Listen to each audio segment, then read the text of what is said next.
ओम श्री गणेशाय नमः, श्री सरस्वती नमः, श्री गुरुभ्यो नमः। आज आपण तिसऱ्या अध्यायाचं वाचन करणार आहोत।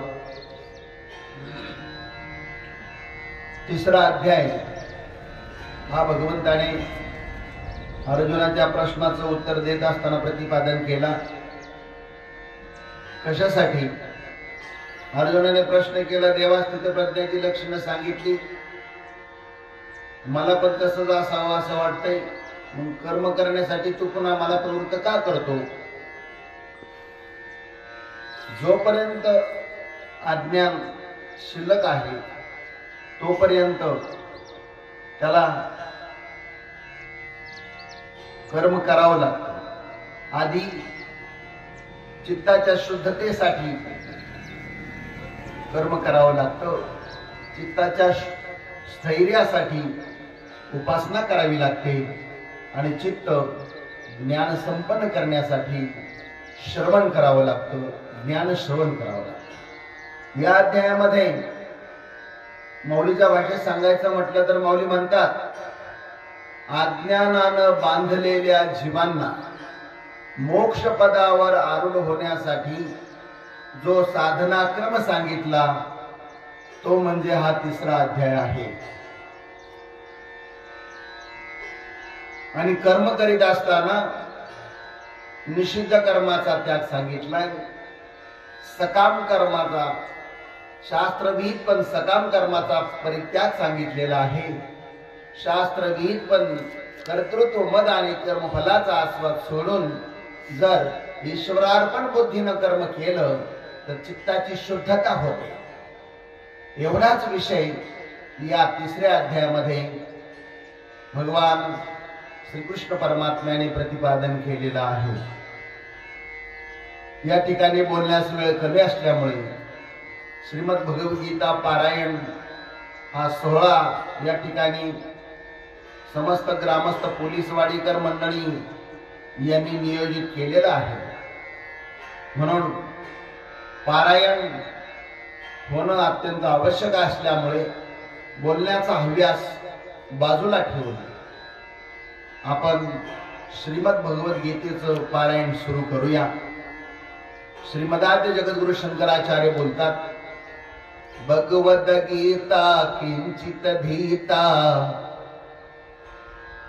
भगवद्गीता किंचित भीता, गंगा जल लवकणिका पीता,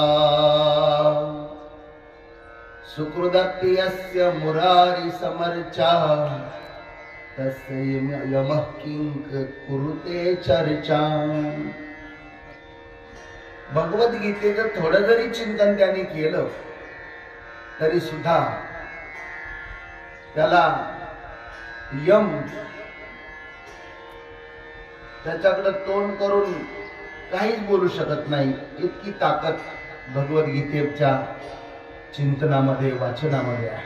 असतो आपण भगवान श्रीकृष्ण परमात्म्याच्या चरणकमली ज्ञानोबराय, तुकोबराय, सद्गुरु जोग महाराज, सद्गुरु स्वामी महाराज आदी करून सकल संतांच्या चरणकमली दंडवत करून सेवेला प्रारंभ करूया। ओम श्री परमात्मने नमः। अथ तृतीयोऽध्यायः। अर्जुन उवाच, जायसी चेत् कर्मणस्ते मता बुद्धिर्जनार्दन, तत्किं कर्मणि घोरे मां नियोजयसि केशव। व्यामिश्रेणेव वाक्येन बुद्धिं मोहयसीव मे, तदेकं वद निश्चित्य येन श्रेयोऽहमाप्नुयाम्। श्री भगवानुवाच, लोकेऽस्मिन् द्विविधा निष्ठा प्रोक्ता मया नघ, ज्ञानयोगेन सांख्यानां कर्मयोगेन योगिनां, न कर्मणा मनारम्भान् नैष्कर्म्यं पुरुषोऽश्नुते न च सन्न्यसनादेव सिद्धिं समधिगच्छति न हि कश्चित् क्षणमपि जातु तिष्ठत्य कर्मकृत् कार्यते यवशः कर्म सर्वः प्रकृतिजैर्गुणैः कर्मेन्द्रियाणि संयम्य यो आस्ते मनसा स्मरन् इन्द्रियार्थान् विमूढात्मा मिथ्याचारस्य उच्यते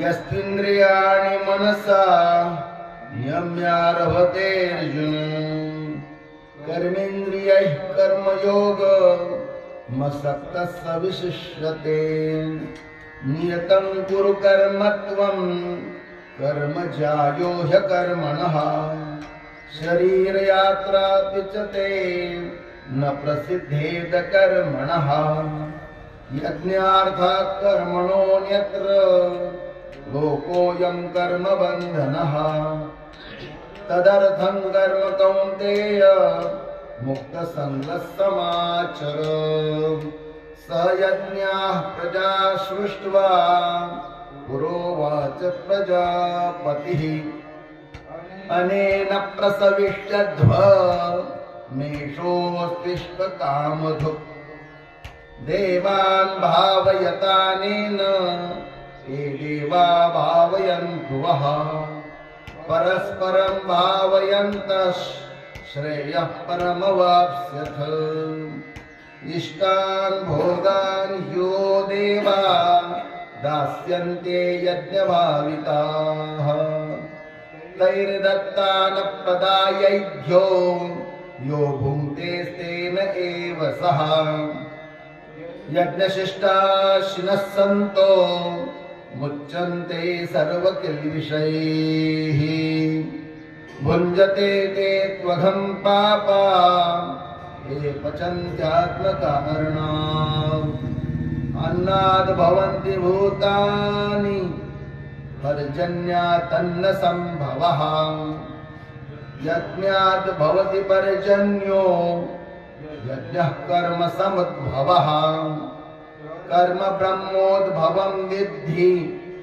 ब्रह्माक्षर समुद्भवम् तस्मात् सर्वगतं ब्रह्म नित्यं यज्ञे प्रतिष्ठितम् एवं प्रवर्तितं चक्रं नानुवर्तयति हयः अघायुरिन्द्रियारामो मोघं पार्थ स जीवति यस्त्वात्मरतिरेव स्यादात्मतृप्तश्च मानवः आत्मन्येव च सन्तुष्टस्तस्य कार्यं न विद्यते नैव तस्य कृतेनार्थो नाकृते निह कश्चन न चास्य सर्वभूतेषु कश्चिदर्थव्यपाश्रयः तस्मादसक्तः सततं कार्यं कर्म समाचर असक्तो ह्याचरन् कर्म परमाप्नोति पुरुषः कर्मणैव हि संसिद्धि मागता जनकादयः लोकसङ्ग्रहमेवापि सम्पश्यन् कर्तुमर्हसि यद्यदाचरति श्रेष्ठः तदेवेतरो जनः स यत्प्रमाणं कुरुते लोकस्तदनुवर्तते न मे पार्थास्ति कर्तव्यं त्रिषु लोकेषु किञ्चन मानवार्थमवाप्तव्यं वर्ततेव च कर्मणि यदि अहं न वर्तेयं जातु कर्मण्यतन्तः मनुवर्तन्ते मनुष्याः पार्थ सर्वेषः उत्सीदेयुर्मे लोकाः न कुर्यां कर्म चेदहम् शङ्करस्य च कर्ता स्यामुपान्यामिमाः प्रजाः सक्ताः कर्मण्य विद्वांसो यथा कुर्वन्ति भारत कुर्यात् विद्वांस तथा सक्तः चिकीर्षुर्लोक संग्रहम् न बुद्धिभेदं जनये तज्ज्ञानां कर्म संगिणाम् जोषेत् सर्वकर्माणि विद्वान् युक्तः समाचरन् प्रकृतेः क्रियमाणानि गुणैः कर्माणि सर्वशः अहंकार विमूढात्मा कर्ताहमिति मन्यते तत्त्ववित्तु महाबाहो गुणकर्म विभागयोः गुणागुणेषु वर्तन्त इति मत्वा न सज्जते प्रकृतेर्गुणसम्मूढाः सज्जन्ते गुणकर्मसु तान् कृत्स्नविदो मन्दान् कृत्स्नविन्न विचालयेत् मयि सर्वाणि कर्माणि सन्न्यस्याध्यात्मचेतसा निराशीर्निर्ममो भूत्वा युध्यस्व विगतज्वरः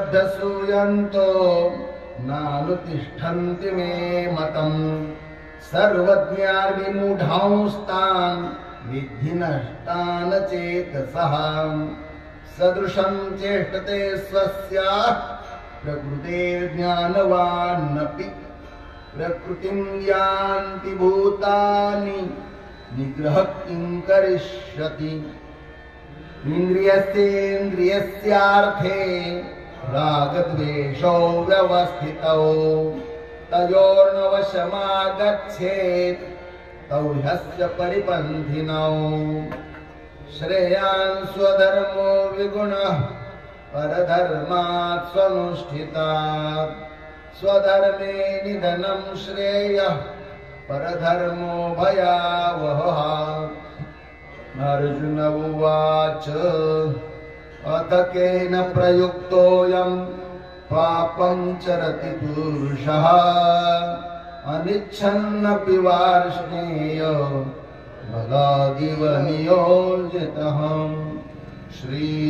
श्रीभगवानुवाच काम एष क्रोध एष रजोगुणसमुद्भवः महाशनो महापाप्मा विद्धेनमिह वैरिणम् धूमेनाव्रियते वह्निर्यथा दर्शो मलेन च यथोल्बेनावृतो गर्भस्तथा तेनेदमावृतम् आवृतं ज्ञानमेतेन ज्ञानिनो नित्यवैरिणा कामरूपेण कौन्तेय दुष्पूरेणानलेन च इन्द्रियाणि मनोबुद्धि रस्याधिष्ठानमुच्यते तस्मात्